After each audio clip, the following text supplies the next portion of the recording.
เมืองไทยนี่ประเทศไทยเฮานี่เพราะว่าอย่างเฮาคือแคล้วคลาดปลอดภัยจากหลายๆอย่างสงครามมีมาตลอดแต่ว่าเฮาบ่เคยตกเป็นเมืองขึ้นของไผนะบ่ล่ะก็ด้วยอำนาจของทุกคนนี่แหละที่ให้ท่านรักษาศีลภาวนาสวดมนต์อุทิศบุญอุทิศส่วนบุญส่วนกุศลให้กับหมู่เทพเทวดาเทวาลักษ์ทั้งหลายพระสยามเทวทิราชกับพวกรักษาคนปฏิบัติธรรมนั่นแหละรักษาแผ่นดินนี้อย่างสินะมันก็เลยแคล้วคลาดปลอดภัยสงครามโลกครั้งที่สองเขาทิ่มระเบิดใหญ่ลง2 ลูกบ่แตกอย่างสิก็มีเห็นบ่นะในยุคนั้นช่วงนั้นหลวงปู่มันหลวงปู่บัวหลวงปู่ฝันหลวงปู่จวนมีแต่พ่อแม่ครูอาจารย์รุ่นใหญ่ๆรุ่นเนาะมันสั่นแล้วมันก็บ่แตกตกลงหน้าทำเพิ่นก็คักกันเด้ดงหมอทองหลวงปู่จวนนี่บ่แตกลูกบักใหญ่คนเด้นั่นน่ะ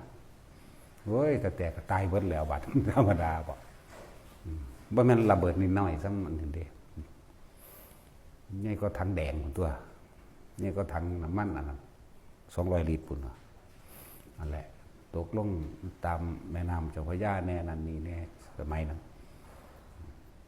นั่นแหละเพราะว่าอำนาจของคนนี่ศีลธรรม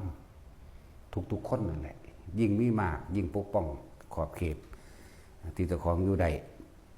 ขอบเขตก็คือประเทศนี่แหละเป็นทั้งสั้น แล้วพวกเขาจึงบอกว่าตกมาอยู่นี่ก็เพราะว่าการสร้างบุญสร้างกุศลรวมกันจึงมาอยู่ในประเทศอันสมควรปฏิรูปประเทศสวาโสจักนี่หมายถึงว่าอยู่ในประเทศอันสมควรสมควรแก่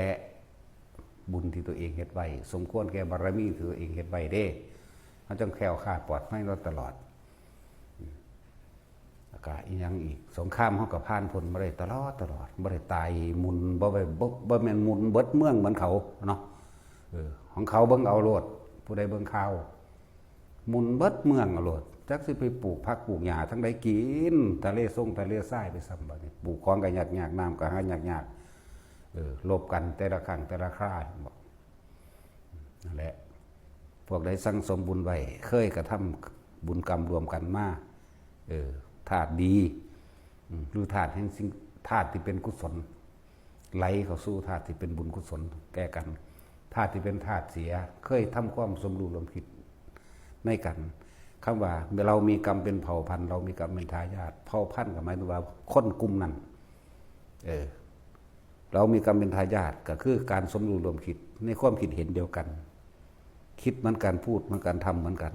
นั่นแหละธาตุเสียกับไหลเข้าไปสู่ธาตุเสียทุกคนเคยเกิดผ่านในพุทธศาสนามาแล้วเด็กบางคนก็ไล่พระพุทธเจ้า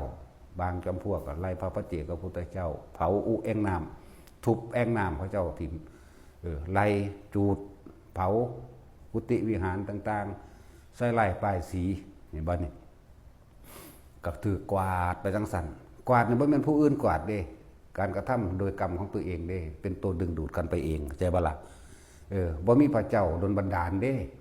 บ่มีสิ่งศักดิ์สิทธิ์ดลบันดาลบ่มีผู้ใดมาเป็นเจ้ากรรมยังให้เฮาเด้เป็นผู้เฮ็ดเองจักว่าล่ะผู้นั้นผู้นี้ดลบันดาลกรรมดีให้กรรมเลวให้บ่แม่นเฮาเฮ็ดเองเบิดโดยความสมรู้ร่วมคิดด้วยการกระทำรวมกันคือพวกเฮาเดี๋ยวนี้มากระทำกรรมรวมกันแต่ว่าเป็นกุศลกรรมพวกเฮาจึงดึงดูดมาหากันเองมันสิเป็นจังซั่นเมื่อถึงเวลามันก็มาเองล่ะตะกี้บ่ฮู้จักบ่มีผู้ใดฮู้จักอนาคตล่วงหน้าหรอกบ่มีใครฮู้จักว่าสิมานั่งฟังหลวงพ่อบรรยายธรรมอยู่เดียวนี้เคทีมันมาแต่2 ปีแล้วได้เคทีก็เลยถึงเวลามามันก็ดึงดูดญาติพี่น้องมาอีกนั่นบ่ล่ะก็เพราะว่าเคยทำกรรมบุญกรรมรวมกันมันก็ดึงดูดกันมาจังซี่มันบ่ได้คิดได้ว่ามันสิมาจังซี่ไผก็ดีเนาะนั่นแหละจึงบอกว่าพวกเฮานั้นสร้างเหตุไว้ให้ดีที่สุดเถอะเหตุก็คือคิดดีคิดอยากให้ทานคิดอยากฟังธรรมคิดอยากฝึกภาวนาอันนั้นอันนี้คิดอยากเฮ็ดกรรมฐานแบบนั้นแบบนี้เด้นี่เอิ้นว่าเหตุส่วนผลมันก็เกิดจากเหตุที่เฮาเฮ็ดไปนั่นแหละสร้างสังสมไปเรื่อยสุดท้ายแล้วแม้นบ่อยากถึงมันก็ถึงนิพพานเนี่ยบ่ล่ะถ้าผู้อยากเร่งรัดตัวเองก็ตัดสินใจถิ่มครอบครัวเลยบ่ว่าหญิงบ่ว่าชายมาเร่งรัดตัวเองเอาเลยได้ทั้งนั้นบ่ได้เลือกเพศบ่ได้เลือกประเทศแล้วบ่เลือกศาสนาพร้อมเด้